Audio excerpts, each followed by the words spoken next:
So today we're working on different ways we can protect ourselves with in-home products.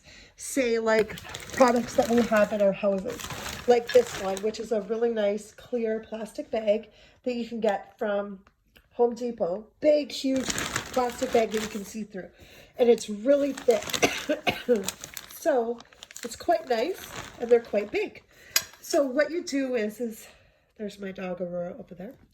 So I was suggesting earlier that we use sponges because it's going to be really hard to give people face masks every 4 hours, every time they're working with the patients. I really like it. This was a bigger one, a thicker one, so I cut it in half. And then I put some string around it and tied it on so it would cover my nose and my mouth. I'm just going to show you what it looks like. It feels great and it's thick enough that viruses can't penetrate it. And plus I'm going to use the plastic bag as well. So here it is. And I tied it around in the back. It feels really great. It covers my nose and my mouth. And you can rewash them. So it's stuff that we can have. I'm looking for other people to come up with other ways that we can find stuff in the dollar store or in our homes, hardware stores, that we can try to protect ourselves against these viruses that are coming.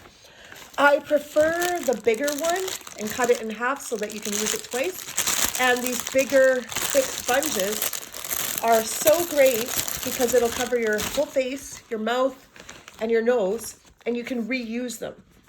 And you can just wash them in the washing machine, no big deal. Use some Tide or whatever else, and make sure the scent comes out. You can even wash them twice in some hot water, or if you have to, you just boil them for 2 minutes and use some vinegar and baking soda and you're good to go. It's better than nothing, and so many people are running out of masks and they're using nothing. I think this is a little thick, so you can cut it in half. And that's what we're looking for right now, is products in our homes that we can reuse and boil.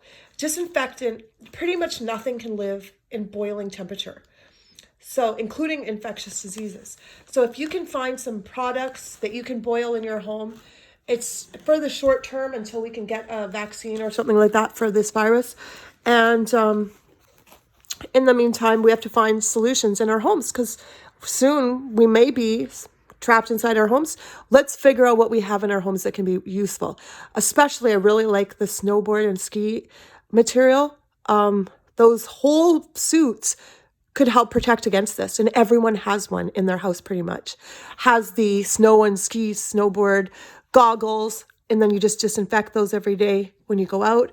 They have the full body suit, and you can get the full face mask, with Teflon. And then you can put these inside of it to cover so that you're not breathing in any germs, to even give you extra protection. Even you could be reusing these in the hospitals.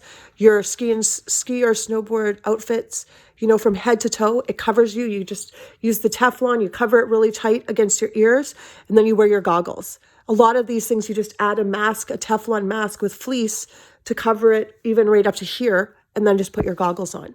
It's actually a great idea because bacteria and infectious diseases cannot get through Teflon and fleece. I mean, you can rewash those, and we're going to need to.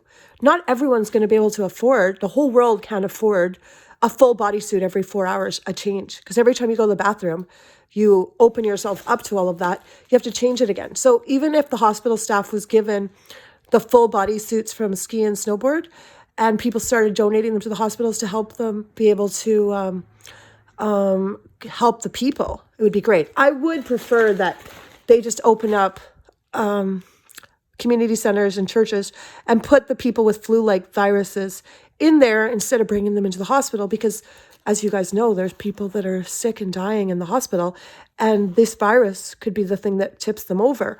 I don't think that we've had months to prepare. Asia was slammed with it and of course possibly created the virus, but now we have to forgive and move on. What are we doing? What are we doing to prevent this virus? This virus is not prejudiced by no means. You think it only hates the Chinese? You think that this virus is only, this infectious disease is just prejudiced only to Asia? No, it's not. We have to wake up and just prepare. People think maybe, oh, we must be scared because we're trying to educate ourselves. Educated people are people that, this is why we get educated, so we can learn to share and use our resources to survive. I'm not afraid. I feel like it would be stupid for us not to act and at least prepare in case it does come. Okay, so I'm going to show you one of the ideas. If, say, it starts happening and you need to go shopping. Say we do get to the point where some of our countries get in lockdown like Asia. It could happen, okay? I'm not saying I'm scared. I'm just saying it could happen. So let's prepare.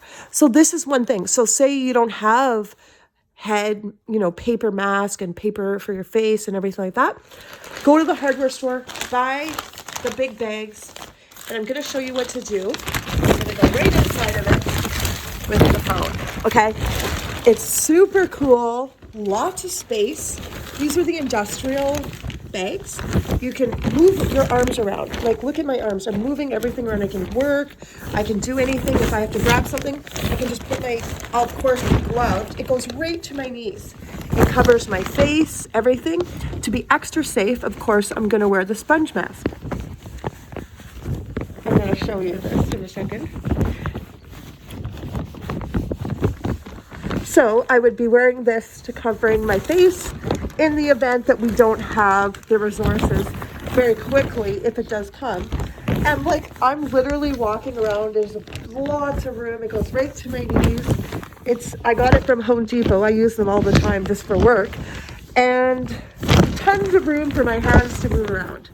I mean, seriously, I feel not claustrophobic. This is how much room I have.